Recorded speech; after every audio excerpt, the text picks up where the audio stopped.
যুদ্ধবিরতির মেয়াদ বাড়ানোর শর্ত মেনে নিতে হামাসের উপর চাপ বাড়াতে গাজায় আবারও যুদ্ধ শুরুর পরিকল্পনা করেছে ইসরায়েল। ফিলিস্তিনিদের মাতৃভূমি থেকে চিরতরে বিতাড়িত করারও হুমকি দিচ্ছে তেল আবিব। এদিকে পশ্চিম তীরে ইসরায়েলি অভিযানে নির্যাতনের শিকার হচ্ছেন ফিলিস্তিনিরা। ফিলিস্তিনিদের না সরিয়েই গাজা পুনর্গঠনের পরিকল্পনা প্রস্তুত করেছে মিশর। গাজায় যুদ্ধবিরতির প্রথম ধাপ শেষ হওয়ার পরই পরবর্তী ধাপ নিয়ে হামাস ও ইসরায়েলের মধ্যে দ্বন্দ্ব দেখা দিয়েছে।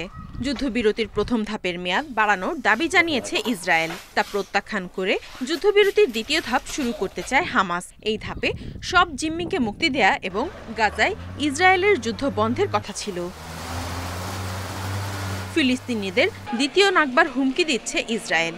গাজা ও অন্যান্য অঞ্চল থেকে তাদের উচ্ছেদের পরিকল্পনা করছে তারা। চলমান উত্তেজনায় দুর্ভোগ নেমে এসেছে গাজাবাসীর উপর। আসন্ন দিনগুলো নিয়ে অনিশ্চয়তা ও আতঙ্কে দিন কাটছে তাদের।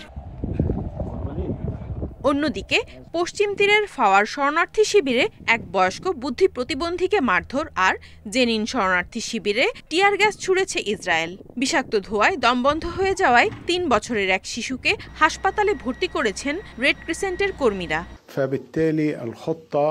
এদিকে ফিলিস্তিনিদের না সরিয়েই গাজা পুনর্গঠনের পরিকল্পনা প্রস্তুত বলে জানিয়েছে মিশর। পরিকল্পনাটি বাস্তবায়নে আন্তর্জাতিক সমর্থন ও তহবিল চাইবে দেশটি। বিশেষ করে গাজা পুনর্গঠনে অর্থায়নের জন্য ইউরোপের ভূমিকার উপর জোর দেওয়া হবে।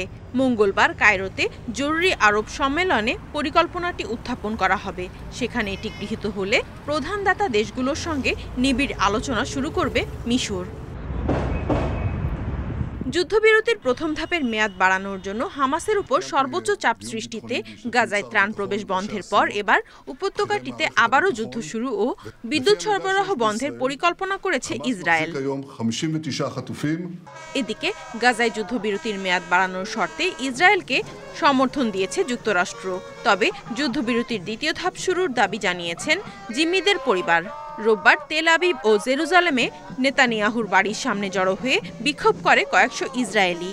অবশিষ্ট জিম্মিদের ফিরিয়ে আনতে এবং যুদ্ধ শেষ করার হামাসের শর্ত মেনে নিতে ইসরায়েল সরকারের প্রতি আহ্বান জানায় তারা। Nadia Tabassum, independent news.